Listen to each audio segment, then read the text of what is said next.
Right breaking news చూస్తున్నాం. జమ్మూ కాశ్మీర్ లో ఉగ్ర దాడి జరిగింది. అనంతనాగ్ జిల్లాలోని పెహల్గాం పట్టణంలో టూరిస్ట్ రిసార్ట్ పై ఉగ్రవాదులు కాల్పులు జరిపారు.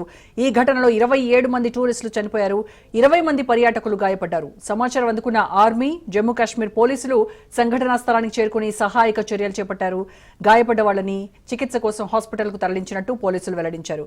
ఇక కాల్పులకు పాల్పడిన ఉగ్రవాదుల కోసం పోలీసులతో కలిసి భద్రతా బలగాలు ఓ ఉన్నతాధికారి దాదాపు 25 రోజుల పాటు కొనసాగిన ఉగ్రవాద నిరోధక ఆపరేషన్ తర్వాత ఏప్రిల్ 14న భద్రతా దళాలు కిష్త్వార్ జిల్లాలోని ఛత్రు అటవీ ప్రాంతంలో ఉగ్రవాదులకు చెందిన లేటెస్ట్ టెక్నాలజీ కలిగిన ఉగ్రవాద స్థావరాన్ని ఆర్మీ కొనుగొంది. పాకిస్తాన్ కు చెందిన జైషే మొహమ్మద్ సంస్థకు చెందిన ఉగ్రవాదులు ఉపయోగించే కమ్యూనికేషన్ ను గుర్తించారు.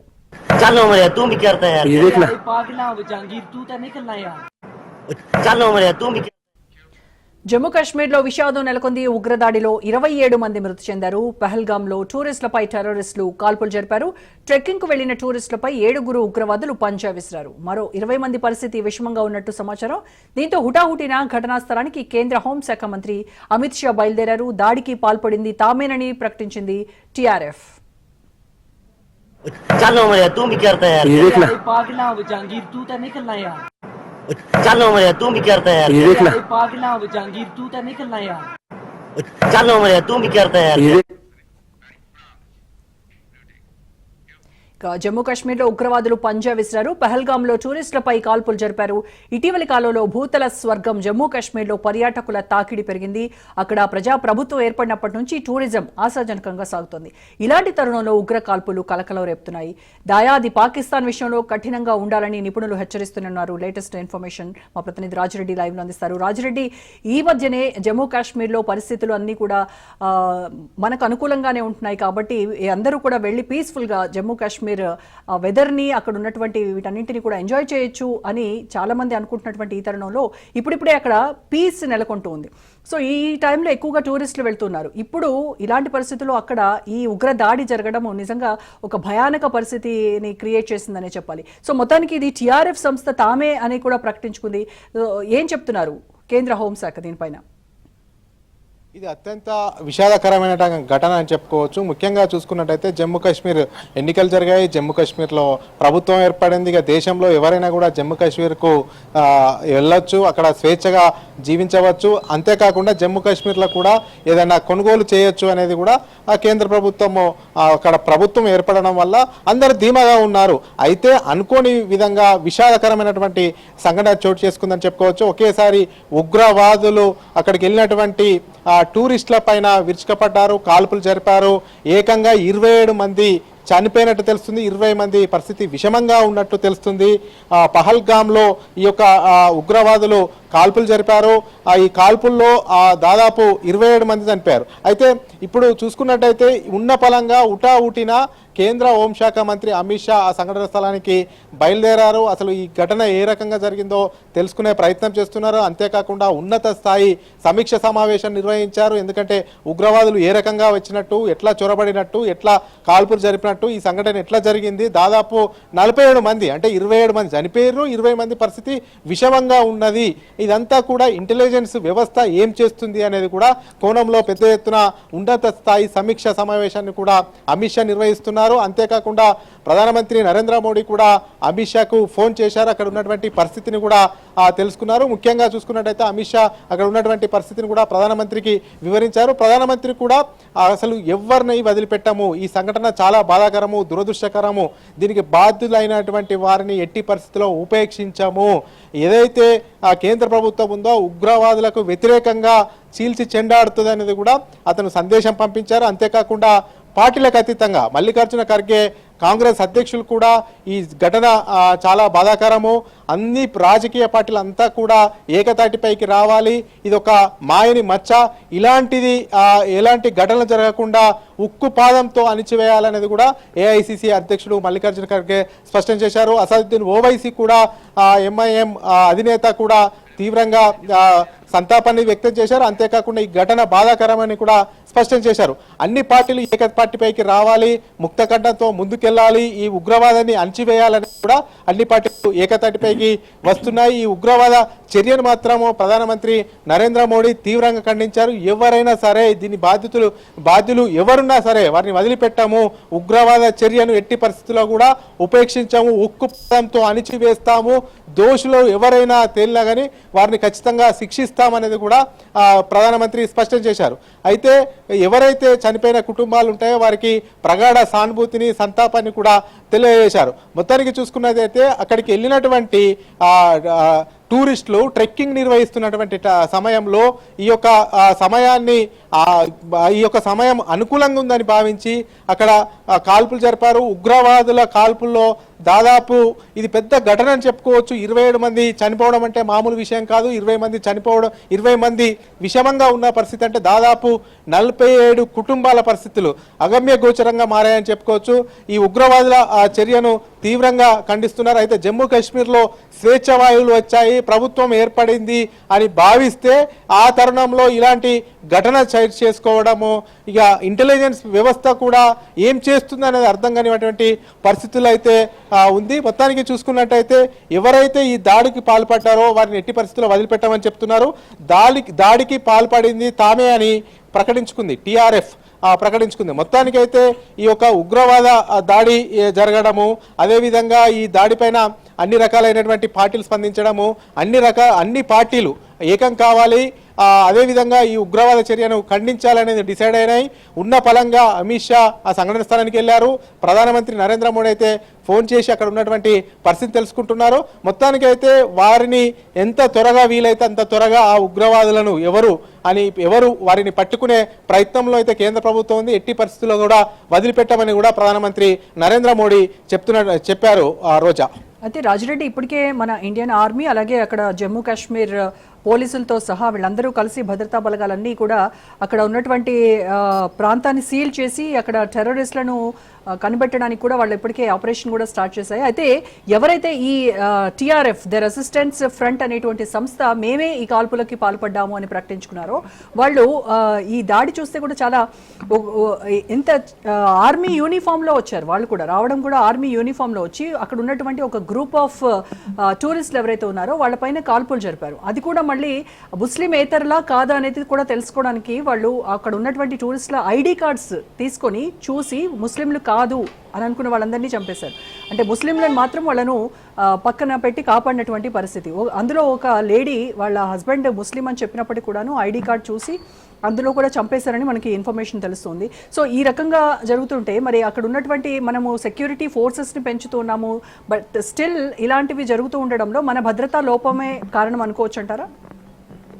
అంటే ఇంటెలిజెన్సీ వ్యవస్థ సరైన రిపోర్ట్ ఇవ్వకపోవడము, ఇంటెలిజెన్స్ వ్యవస్థ ముందుగానే ఇలాంటి హెచ్చరికలు చేయకపోవడము, ఇంటెలిజెన్స్ వ్యవస్థ ప్రభుత్వానికి సరైనటువంటి ఇన్ఫర్మేషన్ ఇవ్వకపోవడం వల్ల ఇలాంటి ఘటనలు జరిగాయని చెప్పుకోవచ్చు. అయితే ఉగ్రవాదులు ఉన్న పలంగా రావడము, కాల్పులకు పాల్పడము, అదేవిధంగా ట్రెక్కింగ్ నిర్వహిస్తున్నటువంటి టూరిస్టుల పైన ఏకంగా సమయాన్ని చూసుకొని ఆ సమయం ప్రకారం కాల్పులు జరపడము, ఇదంతా కూడా చూస్తే ఒక పథకం ప్రకారం, ఒక కుట్ర ప్రకారము జరిగింది. ఇదంతా కూడా ఏదన్నా టెర్రరిస్టులు కాల్పులు జరిపారు, ఉగ్రవాదులు కాల్పులు జరిపారంటే ముందే అక్కడ రెక్కి నిర్వహిస్తారు. అక్కడ పరిస్థితులు ఏ విధంగా ఉన్నాయి, ఎట్లా ఉన్నాయి అనేది కూడా రెక్కి నిర్వహిస్తారు. ఆ రెక్కి నిర్వహించినప్పుడు ఏ టైంలో మూమెంట్ చేస్తే బాగుంటుంది అనే ఆలోచనలు కూడా వాళ్ళకు వస్తాయి. ఎందుకంటే అక్కడ ఉన్నటువంటి పరిస్థితులను పూర్తిగా క్షుణ్ణంగా పరిశీలిస్తారు, దానిపైన అధ్యయనం చేసుకుంటారు.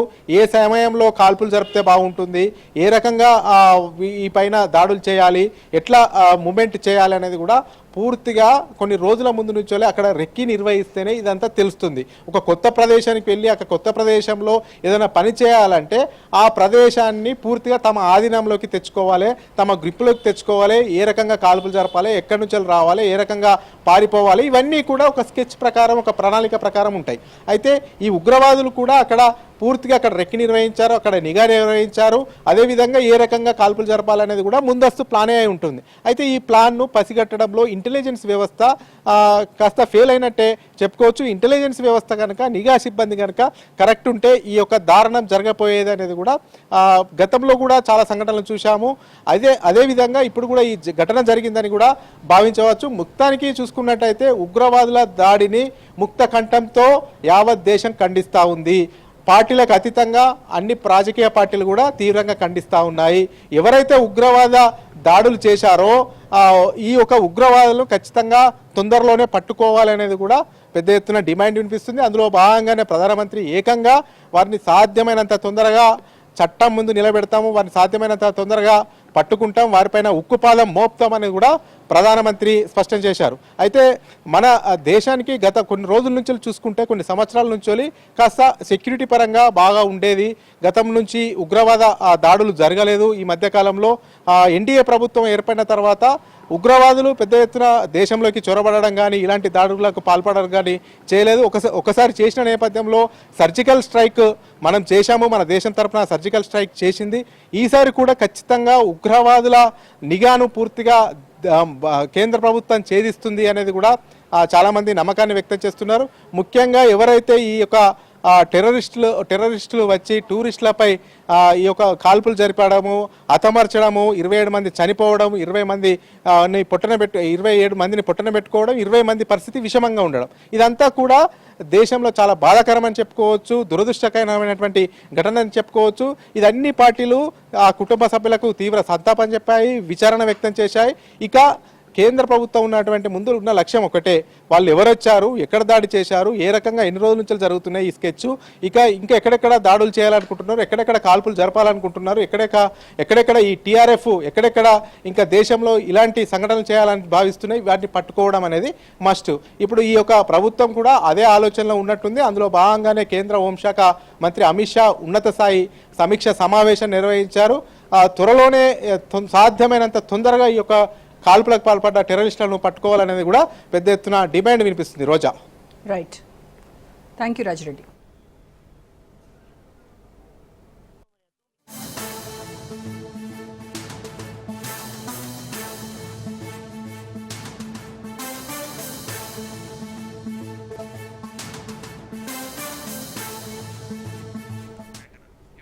జమ్మూ కాశ్మీర్లోని అనంతనాగ్ జిల్లాలోని పహల్గామ్లో ఈరోజు ఉగ్రవాద దాడి సంభవించింది. ఈ దాడిలో 27 మందికి పైగా మరణించారు, అలాగే 20 మందికి తీవ్ర గాయాలయ్యాయి. అందులో కూడా 4 పరిస్థితి చాలా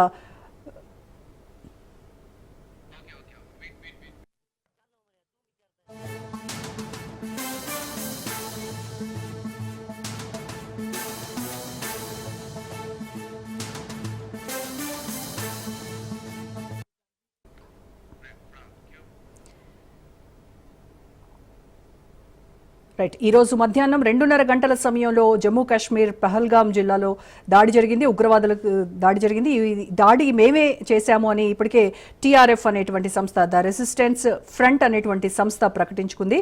మొత్తానికి ఈ మధ్యకాలంలో జరిగినటువంటి జమ్మూ కాశ్మీర్లో జరిగిన దాడుల్లో ఇదే పెద్ద దాడిగా ఇప్పటి వరకు అధికారులు నిర్ధారించారు. అయితే ఇప్పటికీ సుమారు 27 మంది మరణించారు, ఇంకా ఈ సంఖ్య పెరిగేటువంటి అవకాశం ఉంది అని కూడా చెప్తున్నారు. అయితే 20 మంది పర్యాటకులు గాయపడ్డారు, వీళ్లలో 4 తీవ్రంగా గాయపడ్డారు. వీళ్ళ పరిస్థితి కొంత సీరియస్ గానే ఉంది అని చెప్తున్నారు. ఇప్పటికీ కర్ణాటకలోని శివమొగ్గకు చెందినటువంటి మంజునాథ్ అనే వ్యక్తి మరణించినట్టు ఇప్పటికీ అయితే నిర్ధారణ అయింది.